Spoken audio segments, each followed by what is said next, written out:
दैन्य गेले उठा उठी, दैन्य गेले उठा उठी, तली पपा तुटी, तली पपा तुटी.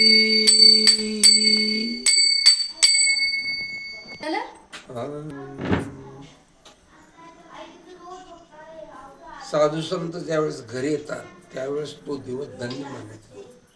धन्य आजी दिना झाले संतांचे दर्शन. ज्या दिवशी आपल्या घरी संत महात्मे येतात त्यावेळेस तो दिवस धन्य मानण्यात येतो. आणि पाप ताप दैन्य, दैन्य म्हणजे गरीब अवस्था, पाप ताप दैन्य या ज्या बाबी आहेत या सगळ्या दूर जातात. झाली पापा तापातुरी, दैन्य गेले उठा उठी. केव्हा होईल? ज्यावेळेस आपल्या घरी संत येतील तेव्हा. म्हणून म्हणलेलं आहे धन्य आजी दिन झाले संतांचे दर्शन, झाली पापा तापातुटी. आणखी काय म्हणले तुकोबाने? झाले समाधान पायी विसावले मन. ज्यावेळेस संत घरी येतात त्यावेळेस आपण समाधानी राहतो. कारण संत महात्मे त्या समाधानाच्या गोष्टी आपल्याला सांगतात त्यामुळे आपण समाधानी होतो. झाले विसावले मन, आपलं मन सुद्धा विसावून जातं असा याचा अर्थ आहे.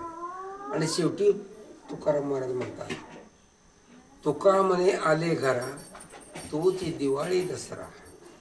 दिवाळी दसऱ्याला जो आनंद असतो तो आनंद केवळ संतांच्या भेटीमुळे होतो.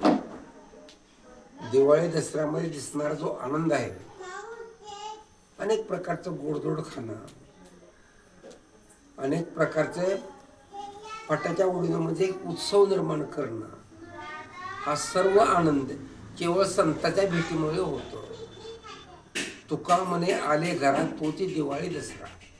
ज्यावेळेस संत घरी येतात त्यावेळेस आपल्या घरी दिवाळी दसऱ्यासारखा आनंद होतो असं तुकोबाचं म्हणणं आहे. म्हणून संतांचं महत्व हे फार मोठं आहे. एखाद्या वेळेस देवाकडून अन्याय होऊ शकतो पण संताकडून होत नाही.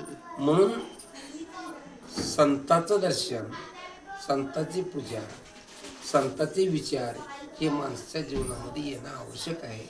त्या दृष्टिकोनातून हा दसरा दिवाळी दसरा मानलेला आहे वैचारिक दृष्टिकोनातून असा याचा अर्थ. म्हणून तुका म्हणे आले घरा तोची दिवाळी दसरा, झाली पापा तपा तुटी, दैन्य गेले उठा उठी. अशा दृष्टीने संतांचं महत्व तुकोबाने मांडलेलं आहे.